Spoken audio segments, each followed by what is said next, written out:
Hello, bonjour à vous. Nous nous retrouvons pour le 4e jour, la 4e vidéo de cette série de 7 vidéos qui va booster votre confiance en vous. Et aujourd'hui, nous allons parler de connaissance des autres, de nos relations, de notre communication avec les autres. Comment vous comportez-vous dans un groupe? Quelles sont vos relations avec vos amis, votre famille, vos enfants, vos collègues, vos supérieurs, hiérarchiques au travail, etc. Nous allons aborder tout ça, mais avant, un petit retour sur tout ce que nous avons vu les 3 précédents jours. Donc, tout d'abord, vous avez évalué votre niveau de confiance au premier jour.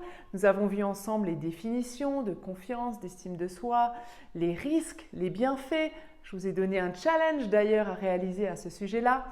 Vous avez ensuite travaillé sur vos talents, vos qualités, des défis qui vous ont été proposés également pour travailler votre connaissance de vous-même. Et maintenant que vous vous connaissez mieux, j'ai envie de vous ouvrir aux autres et de vous donner quelques clés de compréhension pour améliorer votre communication avec le monde. Et la communication, finalement, avec notre environnement, c'est la base de tout. Peu importe votre situation, votre métier, votre âge, votre lieu, peu importe, vous communiquez tous les jours. Et même si vous êtes seul, vous communiquez avec vous-même par le biais de vos pensées. Mais ça, on le verra dans une autre vidéo. Donc, la communication fait partie intégrante de notre vie, de votre vie. Et il est donc essentiel de communiquer de manière positive, favorable, pour vous permettre d'avoir des relations riches avec votre entourage. Les quelques clés que je voulais vous donner maintenant pour améliorer la confiance en vous, c'est justement pour avoir un terreau favorable de manière à garder cette confiance en vous. Pourquoi? Parce que bien souvent, on l'a vu dans la première vidéo, quand on entend une remarque, une critique, un commentaire, ça peut jouer sur notre niveau de confiance en nous. Et là, l'idée de travailler sur notre manière de communiquer, ça va vous permettre de garder justement ce niveau de confiance en vous, voire de le faire grandir. Donc, la première chose que j'observe et que j'ai envie de vous transmettre et de partager avec vous, c'est ne pas interpréter ce que vous entendez. Ne prenez pas pour vous et n'interprétez pas. Alors la première chose, c'est ne pas interpréter. Vous avez un message, un mail, au téléphone ou quelqu'un qui vous dit quelque chose et vous faites votre film, votre histoire dans votre tête et en fait, vous interprétez la phrase, la situation qu'on vous donne, alors que ce n'est peut-être pas forcément ce que la personne a eu envie de vous dire. Donc, règle numéro 1, ne pas interpréter ce que l'on vous dit. Ensuite, je vous disais ne pas prendre personnellement les choses. Effectivement, et ça se voit beaucoup dans le domaine professionnel, mais aussi dans le domaine privé. Moi, j'ai même un exemple récent avec mes enfants. Il ne faut pas prendre les choses pour soi parce que ça peut vous dévaloriser. Quand on a en entreprise, quand on fait une remarque, tiens, par exemple, ton rapport, tu aurais pu le faire différemment. Si je le prends pour moi, je peux très vite le traduire. Tiens, j'ai mal travaillé. J'ai mal travaillé, je ne suis pas compétente. Donc, vous voyez que l'interprétation et la manière de prendre pour soi les choses peut avoir un impact phénoménal sur votre niveau de confiance en vous. Donc, ne pas interpréter, ne pas prendre pour soi les choses parce que quand on vous fait une remarque, ce n'est pas généralement votre personne qui est remise en cause, mais plutôt une action que vous avez faite. Et bien évidemment, on ne peut pas réussir à tous les coups, on ne peut pas être parfait. Donc, il y a peut-être des ajustements qui doivent être mis en place, qui doivent être corrigés, mais en aucun cas, ça ne remet en cause votre personnalité. Ensuite, la deuxième chose ou le deuxième conseil que je peux partager avec vous, c'est de clarifier les choses. C'est-à-dire que quand vous êtes en train de discuter avec quelqu'un, qu'on vous demande un service, qu'on vous pose une question, n'hésitez pas à demander des précisions. Je n'ai pas compris, est-ce que tu peux détailler davantage? Est-ce que tu peux m'expliquer plus? Je n'ai pas saisi ce que tu attendais de moi. Bien souvent, j'observe, par peur justement de décevoir, que les personnes ne demandent pas des précisions. Parce qu'elles se disent « j'ai pas compris, mais c'est peut-être parce que je connais pas ou je n'ose pas demander, parce que je vais être jugée, etc. » Sauf que si vous ne demandez pas de précision et que vous n'avez pas compris la demande qu'on vous formule, mais vous ne pouvez pas répondre à l'attente de la personne qui vous formule justement cette question ou cette action. Donc, deuxième clé, c'est demander à clarifier à votre interlocuteur. Vous n'avez pas compris, peut-être que la personne s'est mal exprimée.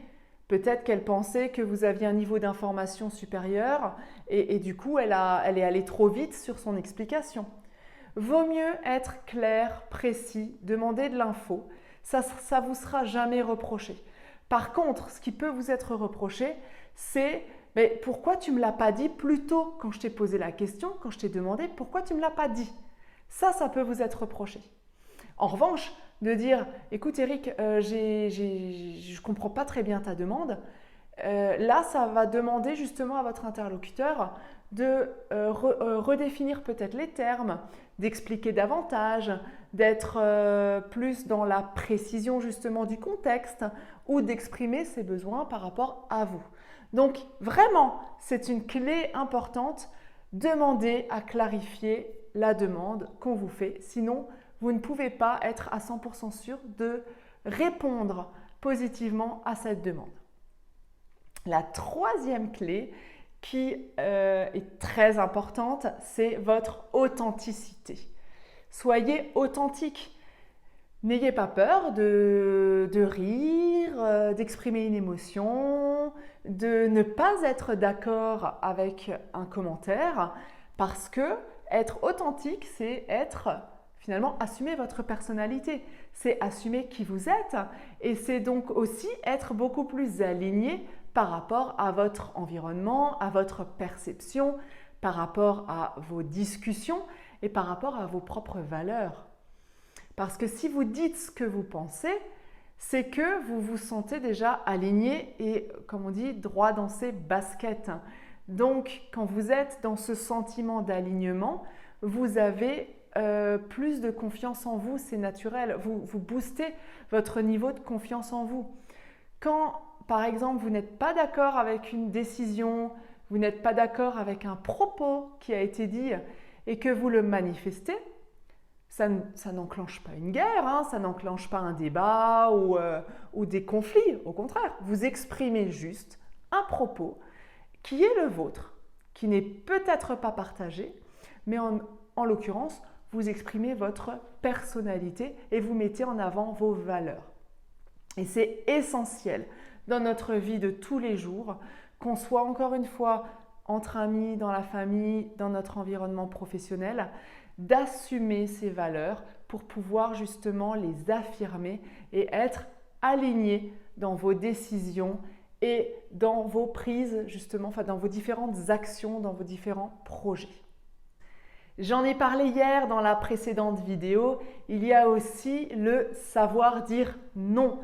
Quand on connaît effectivement de quoi on est capable, quand on connaît nos valeurs, et d'ailleurs en parlant de valeurs, je vous lance un défi là tout de suite maintenant, c'est de noter vos 3 principales valeurs. Comme ça, vous les avez en tête et comme ça, vous savez si c'est juste, si la situation dans laquelle vous êtes, elle est juste, elle est alignée par rapport à vos valeurs. Je ne veux pas rentrer là-dedans parce que c'est un autre sujet qu'on peut développer dans un autre module qui n'est pas forcément dans la confiance en soi. Mais en tout cas, je vous invite vraiment à détecter vos valeurs de manière à justement veiller à votre alignement. Donc, je disais, par rapport aux autres, le savoir dire non. ça vous permet justement d'être aligné, de prendre plus rapidement des décisions et de savoir si c'est juste pour vous. Sachez que dire non à quelqu'un, c'est pas dire je ne t'aime pas ou je ne suis pas d'accord avec toi ou je n'ai pas le temps pour toi. Dire non à l'autre, c'est simplement se dire oui à soi. C'est se dire oui à ses besoins, à nos propres besoins en tant que personne, à nos propres emplois du temps aussi, parce que des fois on veut faire plein de choses et moi je suis une experte là-dedans. Je veux faire plein de choses, je veux rendre plein de services et au final je me rends compte qu'à la fin de la journée, c'est à moi que je n'ai pas rendu service parce qu'en voulant aider tout le monde, je ne me suis pas donné du temps pour moi. Donc savoir dire non, c'est aussi une faculté qu'on peut développer qui permet de gagner confiance. Parce que quand on dit non, on dit oui donc à soi, on se laisse du temps pour soi et donc comme on l'a vu avant à des loisirs, à des choses qui nous procurent du plaisir et donc on monte encore une fois notre niveau de confiance en nous. Donc c'est très important, je ne dis pas qu'il faut dire non à tout, tout le temps et à tout le monde, mais de temps en temps se poser la question, attention, si je dis oui à un tel, quelles sont les conséquences pour moi, pour mon emploi du temps et pour mes priorités à moi. Voilà sur savoir dire non. La 5e clé que je vous partage, c'est ce qu'on appelle l'intelligence émotionnelle, c'est d'exprimer vos émotions. Et on n'est pas du tout à l'aise dans ces situations-là parce qu'on n'a pas forcément appris à exprimer ses émotions. Et notamment dans l'environnement professionnel, c'était plutôt mal vu d'exprimer ses émotions. D'ailleurs, on entend souvent quand tu fermes la porte de chez toi, tu ouvres une autre porte et donc tu oublies toute ta vie perso. Par exemple, si ça ne va pas à la maison, tu oublies ça et tu viens au travail l'esprit léger. Et à l'inverse, le soir, tu fermes la porte de ton bureau et tu ne rentres pas avec tes soucis de travail le soir à la maison. C'est très bien dans la théorie, honnêtement dans la pratique. Si vous arrivez à le faire, parfait, respect. Moi j'observe juste que déjà pour moi c'est pas possible, mais même dans mon entourage, je constate bien que quand on vit une journée de 24 heures ou de 12 heures, il y a plusieurs émotions, perso, pro, famille, amis, santé, il y a plein de choses qui viennent court-circuiter notre quotidien et donc forcément on a des émotions.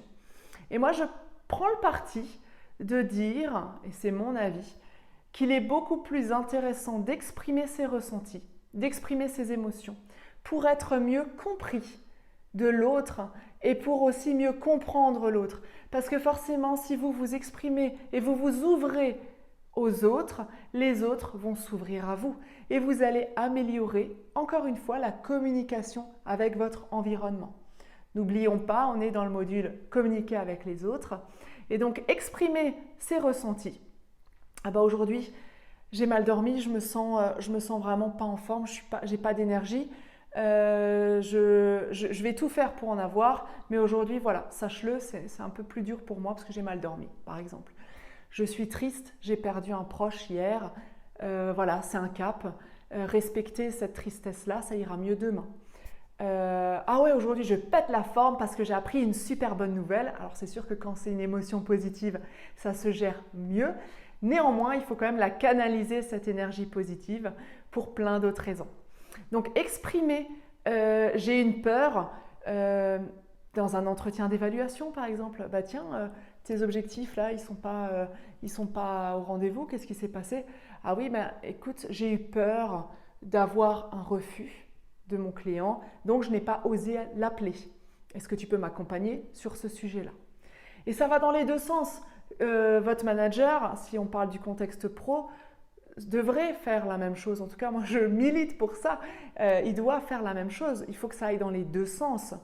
Et une fois, et là encore, je vous parle d'expérience personnelle et ressentie autour de moi, dès l'instant qu'on exprime, on met un petit peu plus en avant, on s'ouvre, on met sur la table nos ressentis, nos besoins, ça va beaucoup mieux. ça fluidifie. Si je sais que moi, mon interlocuteur en face, il est triste ou il n'est pas comme d'habitude, ben je vais le prendre en considération et je vais peut-être adapter justement mon mode de communication, peut-être davantage d'écoute, davantage de bienveillance, davantage de silence. Si je sais que la personne elle est en énergie, qu'elle pète la forme, ben je vais la challenger un peu plus. Je vais lui dire bah tiens, on va lancer des nouveaux projets, on va faire ci, on va faire ça. Et ça c'est pareil pour la sphère familiale, amicale, associative, tout ce que vous voulez. Donc prenez en compte finalement l'état émotionnel de votre interlocuteur et bien évidemment le vôtre. Ensuite, en termes de communication, je vous ai parlé de bienveillance, d'écoute. Il y a un exercice, un défi que je peux vous proposer, c'est d'être davantage dans l'écoute. Quand vous êtes en train de communiquer avec quelqu'un, de discuter, d'échanger, ben déjà, pas de téléphone sur la table, peut-être même en mode avion ou en silencieux de manière à ne pas être dérangé et donc rester à 100% connecté avec votre interlocuteur. Mais vous pouvez aussi poser des questions. Demandez-lui justement pour que vous montrez votre intérêt à ce qu'il vous raconte. Posez des questions, intéressez-vous à cette personne, à ce qu'elle vous dit, de manière justement, encore une fois, à être davantage dans l'écoute, davantage dans le moment présent. Et ça, c'est un défi que je vous lance.